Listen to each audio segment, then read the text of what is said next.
प्यारे बच्चों, इस वीडियो में हम अनुच्छेद 6 को पढ़ेंगे और उसके नीचे दिए गए 5 प्रश्नों को हल करेंगे। प्यारे बच्चों, शुरू करते हैं अपने इस अनुच्छेद को। कहा जाता है कि मन बड़ा चंचल होता है, इस पर नियंत्रण अत्यंत दुष्कर है। दुष्कर मतलब कठिन है, मतलब हमारा जो मन होता है वो बहुत ही चंचल होता है। वो जो है थोड़ी सी देर में ही वो कहीं पर भी चला जाता है, वो एक जगह स्थिर नहीं रहता है। मन को एक जगह रोक कर रखना बहुत कठिन होता है, बहुत दुष्कर होता है। व्यक्ति कभी कभी जिस पर से मन को हटाना चाहता है, मन बार बार उसी की ओर अभिमुख अभिमुख होता है।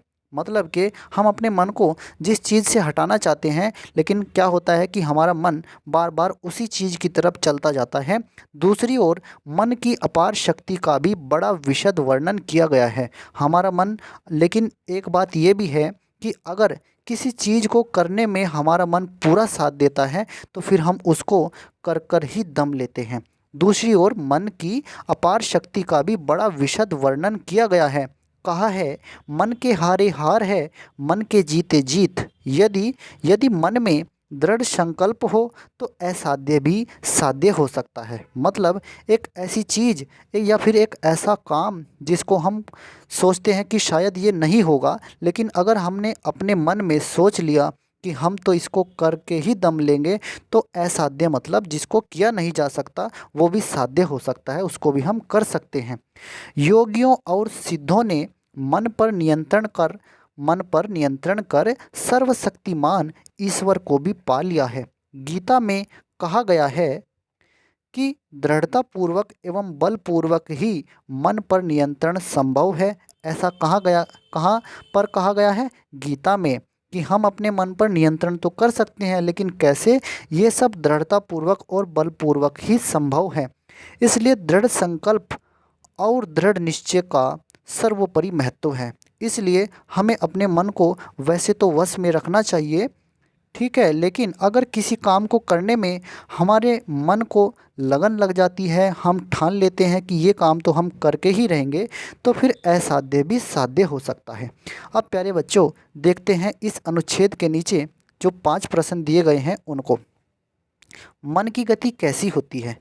मन की गति धीमी होती है, तेज होती है, सुस्त होती है या फिर चंचल होती है? तो प्यारे बच्चों, अनुच्छेद के अनुसार मन की गति चंचल होती है। जो हमारा मन है वो बहुत चंचल गति का होता है।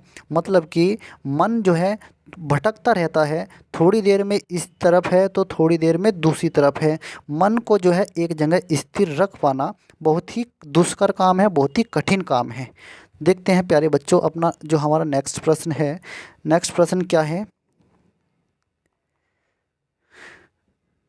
किस पर नियंत्रण करना दुष्कर है? कौन सी चीज़ है वो जिस पर नियंत्रण करना दुष्कर है? तो हमारा जो मन होता है, मन पर नियंत्रण करना दुष्कर होता है। नेक्स्ट प्रश्न को देखते हैं। मन के हारे हार है, मन के जीते जीत। इसका क्या तात्पर्य है? असाध्य को भी साधा जा सकता है, क्या इसका ये तात्पर्य है? जो हार जाता है उसे कोई नहीं जिता सकता, जो हार जाता है उसे कोई नहीं जिता सकता, क्या इसका ये तात्पर्य है? मन को वश में रखना चाहिए, ठीक है, मन को हारने से रोक लें तो जीत हो सकती है। मन को हारने से रोक ले तो जीत हो सकती है, ये इसका कथन गलत है। मन को वश में रखना चाहिए, ये भी इसका कथन गलत है। अब हमारे पास या तो ये कथन सही है या फिर ये। अब आप ध्यान से देखिए, जब हम मन के हारे हार है, अगर मान लीजिए हमने मन में हार मान ली है, जो पहले ही हार गया है उसे कोई नहीं जिता सकता। जो पहले ही हार गया है उसे कोई नहीं जिता सकता, लेकिन जिसने मन में सोच लिया कि हाँ मुझे ये काम करना है, मैं ये काम करके रहूँगा, तो फिर उसे कोई हरा भी नहीं सकता है।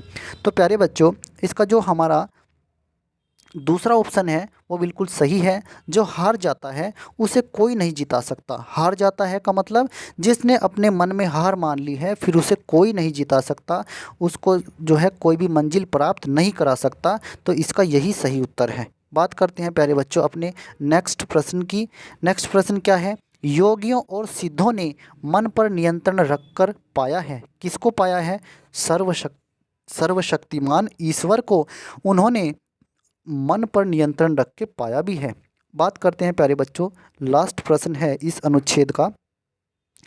दृढ़तापूर्वक एवं बलपूर्वक मन पर नियंत्रण पाया जा सकता है। यह बात कौन कहता है? कौन कहता है यह बात? तो यह बात जो है गीता कहती है कि हम अपने मन पर नियंत्रण कर सकते हैं। कैसे? दृढ़तापूर्वक और बलपूर्वक हम अपने मन पर नियंत्रण कर सकते हैं, ये बात गीता में कही गई है। प्यारे बच्चों, इस अनुच्छेद के हमने 5 प्रश्न किए हैं। आपको ये वीडियो 2-3 बार देखना होगा, तब जाकर आप इस अनुच्छेद को समझ पाएंगे। ये हमारे मन के बारे में लिखता है। गीता इसके बारे में क्या कहती है और कैसे ऋषि मुनियों ने, बड़े बड़े महापुरुषों ने अपने मन को जीता है, उस पर नियंत्रण किया है, इस बारे में चर्चा इस अनुच्छेद में की गई है। धन्यवाद प्यारे बच्चों।